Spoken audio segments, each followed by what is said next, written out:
A daily check-in for the Revive Our Hearts Kindness Challenge. So just in case you're new here, that means that a group of us women, and we don't even know how many of us there are. We didn't ask you to sign anything or fill in a form. We just keep saying, do this thing, join us in it. But we know there's several hundred of us, at least, probably several thousand women who have made this commitment that we're only going to speak kind words for this entire month of July. That's our goal. If you had a kindness come apart where you spoke unkind words, you just get right back on the saddle the next day. And the month is flying by. I can't really believe that we are this far into the month. And so my hope is this has gone from a kind of a new idea that might have felt a little bit clunky at the beginning to you're really starting to find some rhythms in this idea of I'm only going to speak kind words. I'm finding I can discipline kindly. I can disagree with my husband kindly. I can communicate instructions to a coworker kindly. I don't have to be sharp in those things, which is a nice realization to have. And we also are committed to doing some intentional act of kindness every day. It could be big, it could be small, but every day we do something kind. So I do know, because I go back and watch these, that there are a few hundred of you who watch this live every morning, and I'm so grateful for you. And then there's several more of you who catch it later on in the day as it gets shared and circulated. I'm super grateful for you too, but I'm also dying to hear from you. Here's how this works in my world.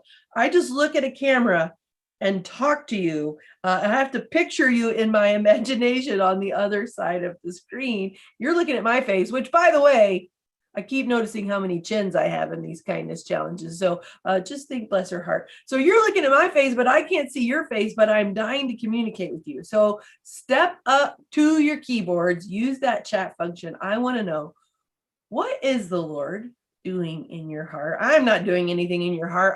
Do not have the ability to change hearts. But what is it that the Lord is doing in your heart this month as you've been focusing on his kindness toward you? And then asking him to help you extend that kindness toward others. Let's just give him some praise, testify a little bit. This is where the Lord is softening me. This is where the Lord's convicting me. This is where the Lord's encouraging me. This is something I've seen during the kindness challenge that I didn't see before. Don't be shy. I want to hear your kindness challenge victory stories because I'm confident you have them. But where our Bibles? Hey, Erin. Hi, everybody. Is my internet okay? You sound good to me. Is my internet okay? Okay, yeah. Sometimes I get this little message that says your internet is spotty. I don't like that message. Technology. Okay, everybody, we're turning to Proverbs 31. Erin, you know Proverbs 31 like the back of your hand, I'm sure. I know right? it. I think everybody at least knows of it. For sure. Been many a conference and Bible study learning Proverbs 31. It's often a chapter of the Bible that is geared towards women. But do you know, Erin, that it is actually it was originally written for a boy, for a young man. I do know that, but I think I know that because I'm a boy mama. And I can totally imagine making a list like this for my sons. Yeah, it's an oracle from King Solomon's mother taught to him. So there's so much wisdom. And then he took that and the Lord used it, wrote it through his pen, and we have it today. And there's a wonderful verse in Proverbs 31 that we hear about often. Verse 26, she opens her mouth with wisdom and the teaching of kindness is on her tongue. That's not the verse we're going to dig into today. We're going to say, okay, well, this woman knew what she was talking about. She had been taught kindness. She was teaching kindness to her son. She was telling him, look for a kind wife. But if we back up and read the first 9 verses before we get into an excellent woman, she is more precious than jewels, all of that. This mother was teaching her son about kindness and the sustainability, what it takes to be kind in the long haul. So come August and September, when we're not having daily YouTube reminders and things, how will we still be kind? Well, she really gives some practical advice here that has just kind of been blowing my mind. I've really enjoyed it. I've been thinking about how I can apply it for teaching my children, but then also for myself. So I'm super excited to share with you today. I'm actually going to read verses 1-9 and then just share a few little things that are on my mind. And then you can take it and mull it over with the Lord later. Okay. Laura, are you going to sing for us today? Because last time you were on, you sang for us. It was great. Well, let's just see. Okay. I'm on the edge of my seat. The words of King Lemuel, an oracle that his mother taught him. What are you doing, my son? What are you doing, son of my womb? What are you doing, son of my vows? Do not give your strength to women, your ways to those who destroy kings. It is not for kings, O Lemuel. It is not for kings to drink wine, or for rulers to take strong drink, lest they drink and forget what has been decreed and pervert the rights of all the afflicted. Give strong drink to the one who is perishing, and wine to those in bitter distress. Let them drink and forget their poverty and remember their misery no more. Open your mouth for the mute, for the rights of all who are destitute. Open your mouth, judge righteously, defend the rights of the poor and needy. So here's what I see in these verses. I see a mother, first of all, caring very much about what her son is doing. Did you notice she asks him 3 times? What are you doing? Because our lives are made up of what we actually end up doing, not just the good thoughts we have, not just our good intentions or our theories, but actually what comes out of our lives ends up being the real story. So to examine your own life, what am I doing day to day, hour to hour, moment by moment in the mundane? And then she talks about these 2 things that for him would cloud his vision and keep him from being kind to people. So she says, do not give your strength to women, right? Do not give in to the lust of the eyes, the lust of the flesh. And she says, do not take strong drink, because those things will cause you to forget what is important to the Lord. It'll turn you in on yourself and you will oppress people instead of walking in this glorious calling and opportunity that you have to open your mouth for the poor, to see them for who they really are and reach your hand out and be a change agent in their life. So to be kind. So this has me thinking, okay, what in my life, what clouds my vision and what keeps me from being kind? And how about my children? So I notice even in our day-to-day walk, like it really comes down to things like the food we eat, the things we drink, the things we put in front of our eyes, our screen time. To be perfectly honest, there's actually this type of chocolate that makes me really cranky and it makes me unkind. And I know when I'm about to eat it, like I know I'm going to be mean to Ryan tonight. I just know it. And so to choose not to eat it, now, thankfully, there's plenty of chocolate I can eat and I don't become unkind. But to choose it is like such a practical, mundane choice, knowing I will have more of a chance to walk in kindness and obedience if I don't. So, and to also put things in place in our lives that set us up for success so that we can see things the way the Lord sees them and be kind to people. It reminds me a lot. So just to wrap up, and I'm telling you, these things are just fresh on my mind. So I'm sorry if they kind of seem scattered, but it's just been very interesting to me to see that wisdom there. It reminds me of what Paul wrote in 1 Corinthians 10. You know this verse. He says, whether you eat or drink or whatever you do all to the glory of God.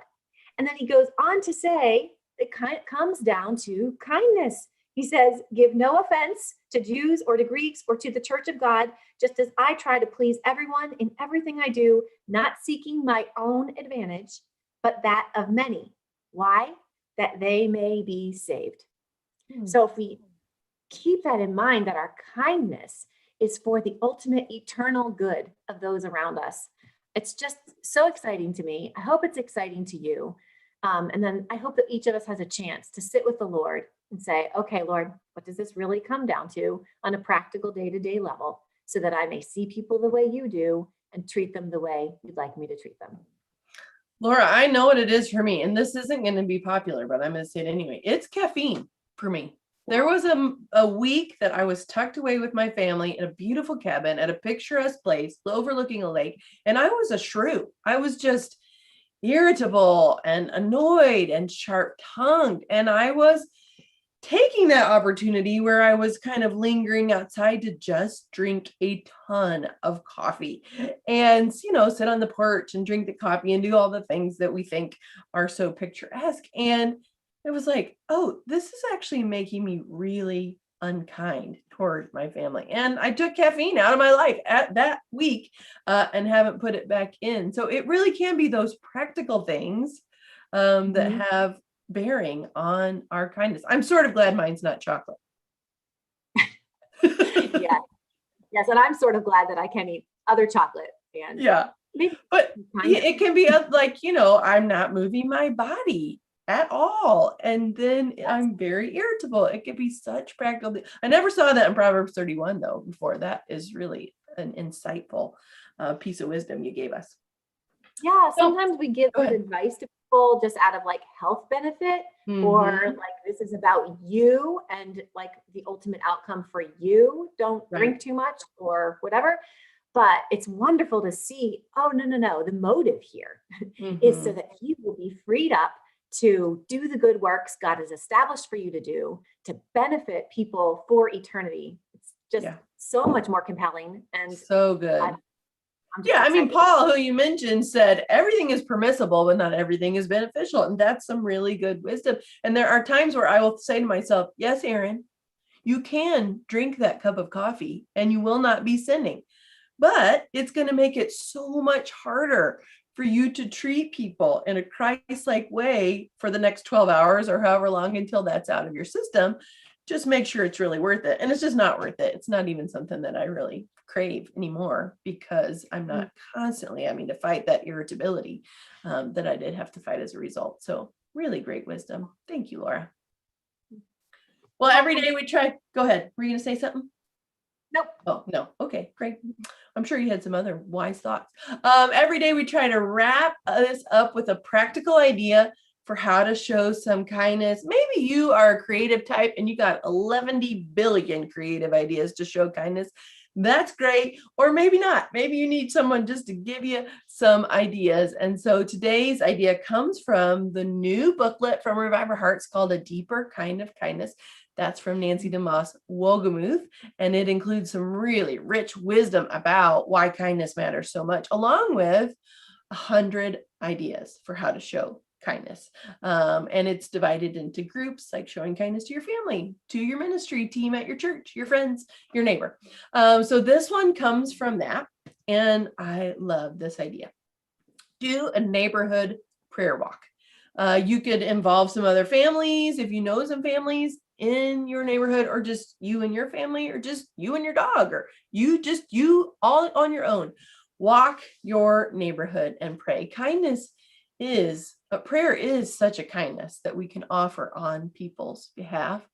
And if you encounter your neighbors as you're going along, ask them, how can I pray for you? I've been asking that question for a lot of years, 20 years plus. As long as I've been walking with the Lord, I've been asking people, how can I pray for you?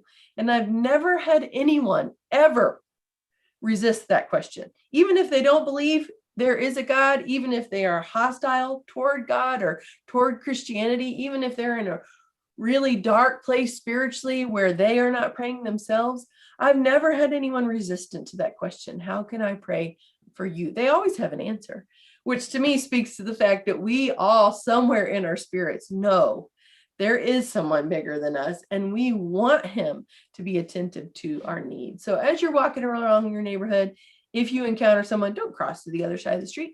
Just strike up a conversation and ask, how can I pray for you?